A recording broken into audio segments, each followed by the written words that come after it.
When Roman forces shattered Queen Zenobia's army near Antioch in 272 CE, her military commanders braced for death.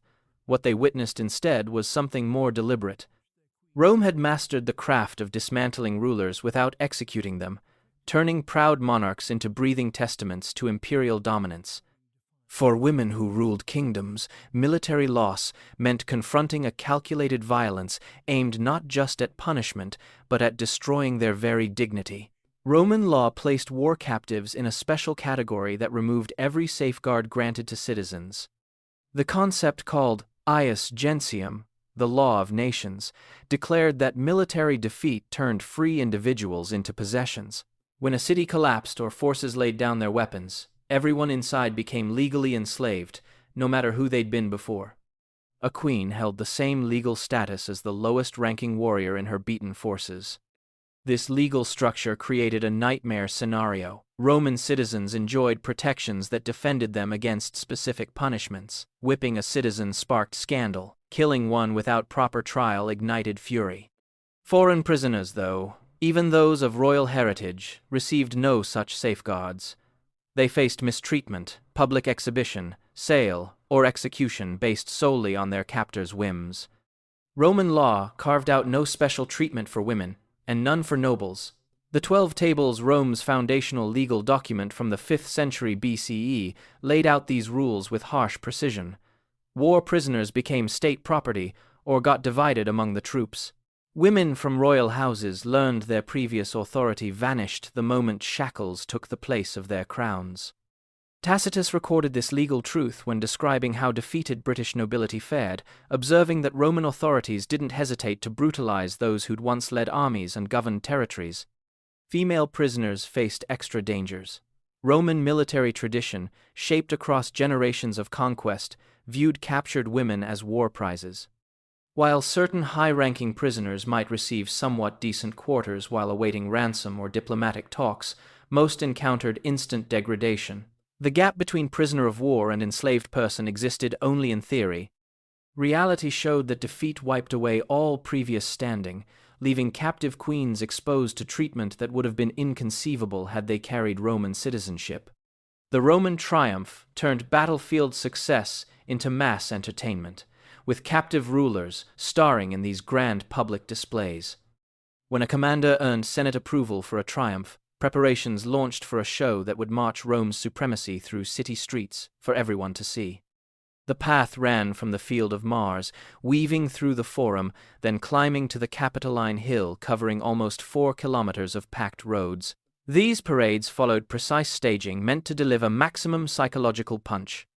Musicians and performers kicked things off, followed by wagons hauling paintings and scale models of conquered territories and far-off places. Exotic animals from remote regions were paraded in restraints, giving Romans a peek at the mysterious world their legions had conquered. Then came the prisoners of war, marching in irons at the parade's heart. Defeated rulers led the prisoner formation, their royal clothing often left untouched to highlight how far they'd fallen. Queens who'd commanded fighting forces now stumbled forward in chains while mobs shouted insults and cheered their disgrace. The juxtaposition was intentional. By showing monarchs in their complete ceremonial dress while bound and helpless, Rome broadcast a warning that echoed beyond the city limits. No realm was unreachable, no throne promised security. The victory march accomplished more than simple celebration. It proved Roman military strength to would-be partners and adversaries. It fed the violent appetite of citizens hungry for tangible evidence of conquest. And it created a platform for the methodical humiliation of those who'd dared challenge Roman expansion. For female prisoners of noble birth, the triumph meant enduring thousands of staring eyes while stripped of everything that made them who they were. The march generally consumed a full day, with the parade crawling along to let observers throughout the route examine every element. Captive queens walked this gauntlet understanding their future remained uncertain. Some would live through the day. Others wouldn't survive to see darkness fall. This uncertainty itself worked as torment, forcing the conquered to ponder their coming fate with each step past streets crammed with celebrating Romans. Queen Zenobia of Palmyra had built an empire spanning from Egypt to Anatolia, defying Roman control throughout the eastern territories. When Emperor Aurelian finally destroyed her armies in 272 CE and seized the queen as she escaped toward Persia, he gained something beyond a military win. He captured the ideal symbol for his planned triumph. The Historia Augusta, a 4th-century compilation of imperial life stories, offers thorough descriptions of Zenobia's role in Aurelian's victory parade of 274 CE. The narrative, probably based on first-hand accounts, depicts a show crafted to stun witnesses with its lavishness and brutality. Zenobia wore jewels that captured the sun's rays, turning her into a sparkling monument to Rome's dominance over the richest eastern kingdoms. But the chains grabbed everyone's focus. These weren't basic iron restraints built simply to confine. Zenobia moved forward, locked in massive golden chains, so heavy that guards walked alongside her to help carry their burden. Gold wasn't chosen randomly. These bindings represented the exact wealth she'd controlled, now transformed into tools of her imprisonment. Her whole being had become a mobile exhibition of plundered treasure.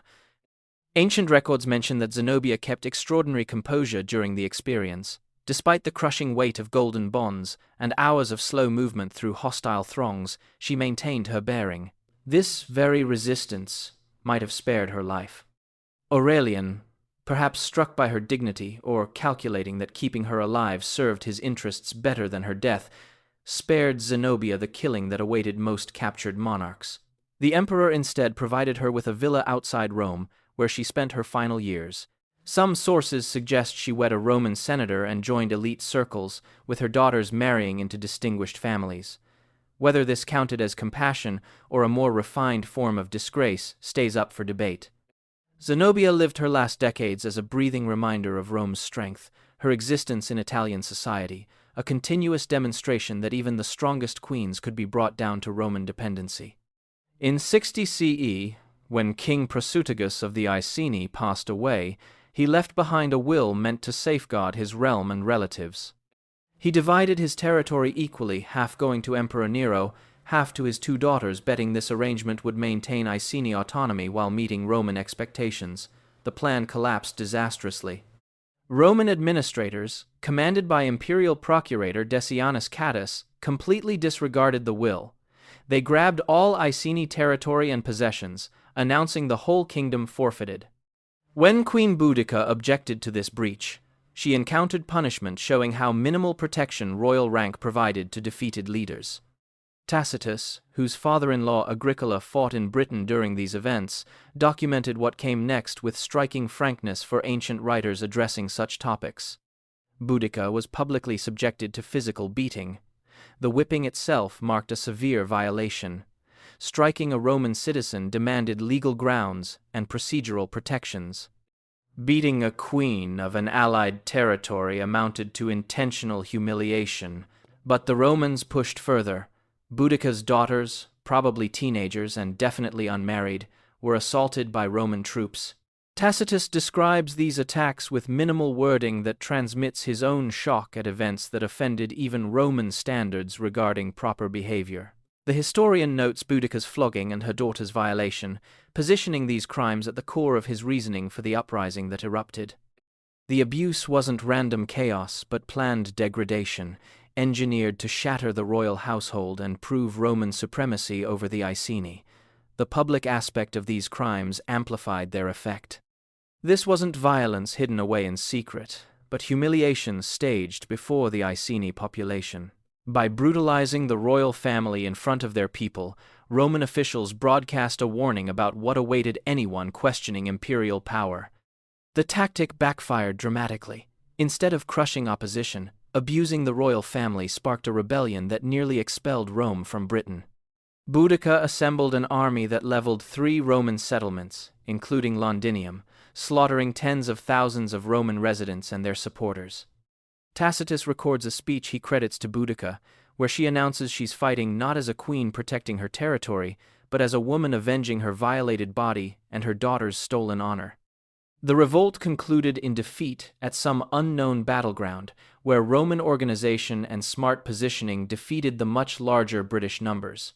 Tacitus reports Boudica took poison rather than risk capture. Her daughter's fate goes unmentioned. They disappear from historical records following the initial assault, their accounts swallowed by silence. As victory parades snaked through Rome toward the Capitoline Hill, captive monarchs understood their path might terminate at the Mamertine prison, called the Tullianum in Latin. This ancient facility, carved into the Capitoline's northeastern slope, functioned as the last destination for Rome's most prominent enemies. While the triumph pushed forward to Jupiter's temple where the winning commander would present offerings, doomed prisoners got pulled aside to meet execution. The Tullianum had 2 floors. The top room worked as a holding space, but the bottom dungeon reached only through an opening in the ceiling became the death chamber. There, surrounded by darkness and filth, Rome's adversaries met their finish. Methods changed. Some died by strangulation, others were abandoned to starvation.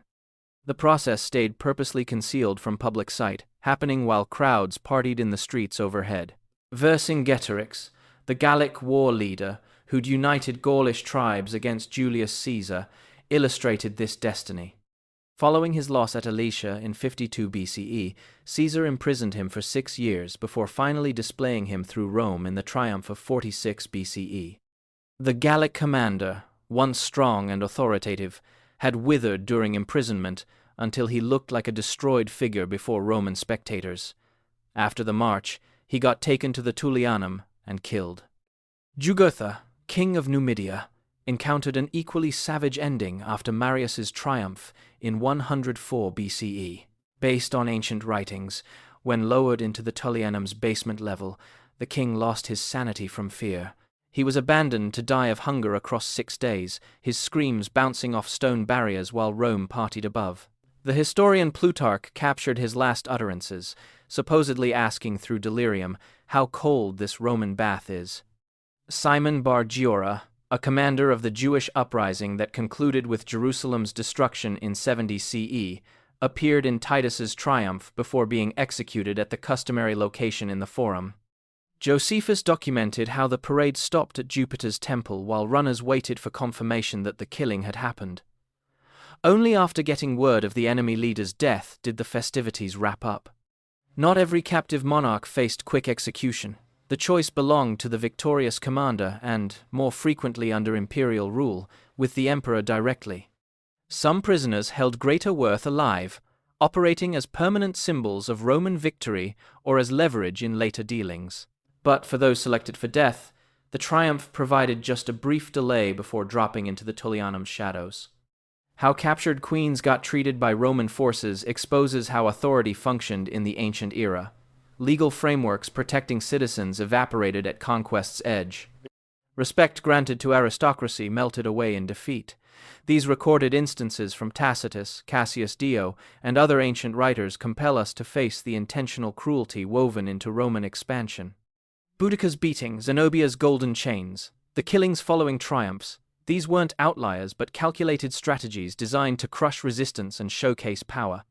Take a beat to think about how the systematic degradation of defeated monarchs molded the fears that kept Rome's opponents compliant for generations.